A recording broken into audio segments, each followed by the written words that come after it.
¿Qué tal? Buen día. Mi nombre es Grace de Jesús Espinosa. El día de hoy presentaré mi proyecto de investigación, el cual lleva como título Evaluación del índice de reprobación en el contexto del COVID-19 en esta octava Jornadas Internacionales de Investigación en Odontología 2021.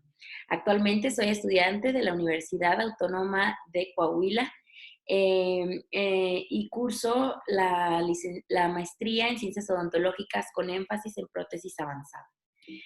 Agradezco mucho a mis asesoras, la doctora Sandra Cecilia Esparza González y a la doctora Claudia Magdalena López Bobadillo, quienes me apoyaron durante esta investigación. Bien, como sabemos, el COVID-19 o SARS-CoV-2 ha sido un fenómeno trascendental a nivel global que nos ha obligado a someternos a un periodo de adaptabilidad en diversos aspectos.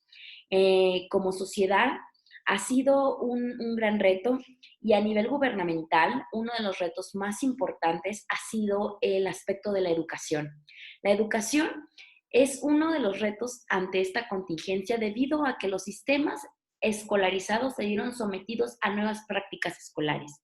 Es decir, de ser siempre el sistema presencial, pasó a ser un sistema totalmente virtual, a lo cual tal vez nosotros como sociedad no estábamos acostumbrados o preparados y fuimos sometidos de manera obligatoria. Tal como nos lo dice Fredin, el cambio de la enseñanza en línea puede tener un cambio o un impacto en los estudiantes tal vez de manera negativa. Y esto tiene que someterse a una investigación para saber cómo puede llegar a repercutir en los estudiantes. Es por eso que debemos replantear las tecnologías de enseñanza. Este es el punto de partida, tal como nos lo dice Rosario y colaboradores, para tener un nuevo modelo educativo universitario que sea efectivo. Sin embargo, existen algunos aspectos que los estudiantes deben de tener para poder lograr esta educación a cualquier nivel educativo, que es la autodisciplina y la gestión del tiempo. Esto se ha identificado como un desafío para el aprendizaje. Es importante también gestionar el ambiente, el tiempo y la organización y la comunicación, los cuales en este periodo han ido evolucionando.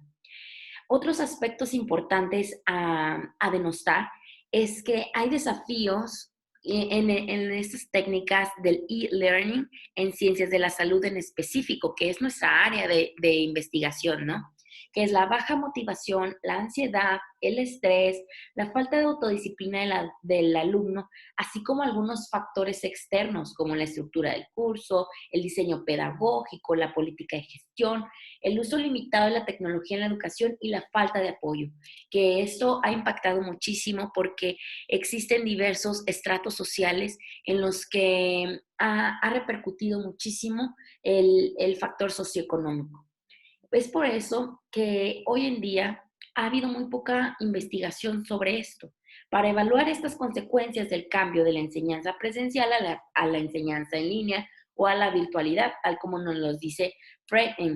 Entonces, es importante hacer más investigación y nosotros llegamos a esta hipótesis en donde nosotros investigamos un grupo en nuestra universidad a nivel pregrado y queríamos comparar el sistema educativo, cómo ha repercutido en ellos. Es por eso que llegamos a esta hipótesis en donde podemos determinar que el índice de reprobación de los estudiantes de la Facultad de Odontología de la Universidad Autónoma de Coahuila durante la pandemia del COVID-19 fue menor al anterior, porque los estudiantes tuvieron una muy buena adaptación a la virtualidad.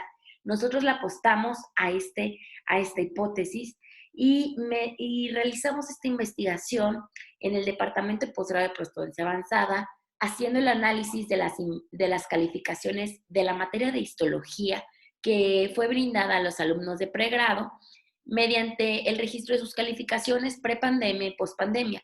Y de esta manera fueron excluidos los alumnos que recursaron previamente la materia. A ellos fueron excluidos. En cuanto a la investigación, esta fue de tipo observacional, comparativo y exploratorio, porque se verificaron las calificaciones, se compararon ambos grupos, prepandemia, pospandemia, y fue exploratorio porque esto nos puede servir a largo plazo a proyectar las calificaciones que los alumnos van a tener en un futuro. Estos dos grupos fueron de histología con un total de 226 alumnos. Se hizo una medición estadística descriptiva determinando el porcentaje de alumnos reprobados mediante un software que era el de GraphPad Prism, y se utilizó la prueba de ANOVA con Tukey y se hizo una comparación de igual manera con una chi cuadrada para comparar los porcentajes de reprobación de los alumnos.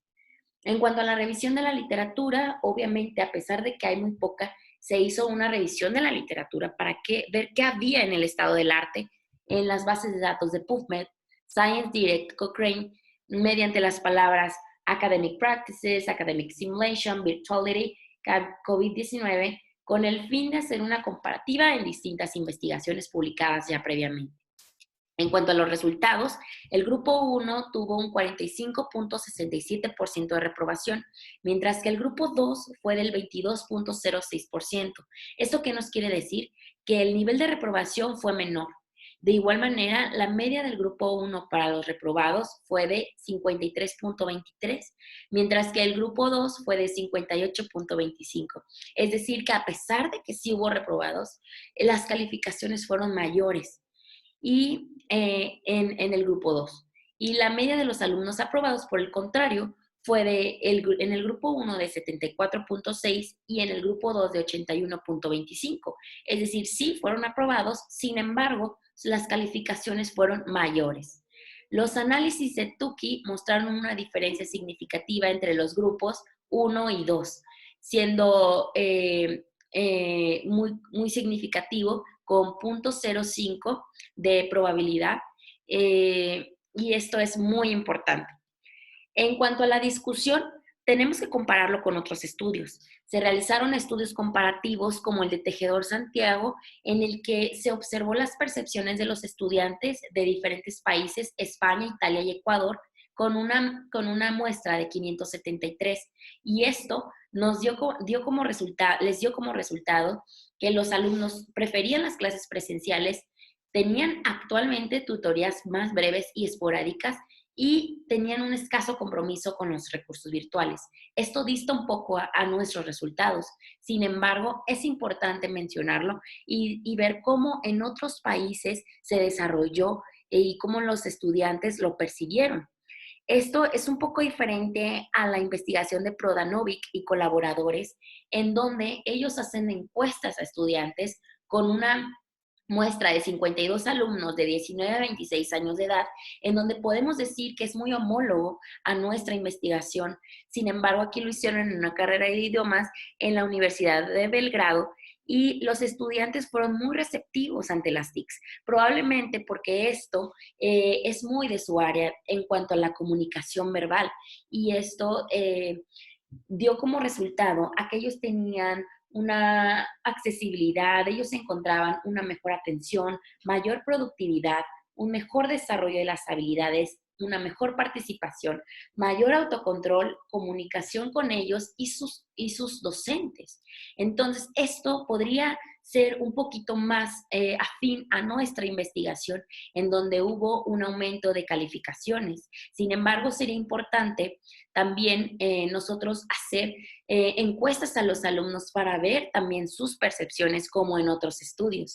Podemos concluir que a pesar de las limitaciones de este estudio, porque es una muestra pequeña, el incremento de las calificaciones nos comprueba que hubo una mayor adaptación a la virtualidad. De igual manera, es importante observar cómo los alumnos recurrieron a nuevas estrategias de enseñanza virtual, y también es importante que a largo plazo evaluemos los contenidos curriculares en específico de la materia de histología y ver cómo y por qué de manera digital o virtual hubieron mejores resultados. De mi parte sería todo. Les agradezco muchísimo su atención, y estas serían mis referencias bibliográficas. Gracias por permitirme participar en estas jornadas internacionales de investigación en odontología 2021.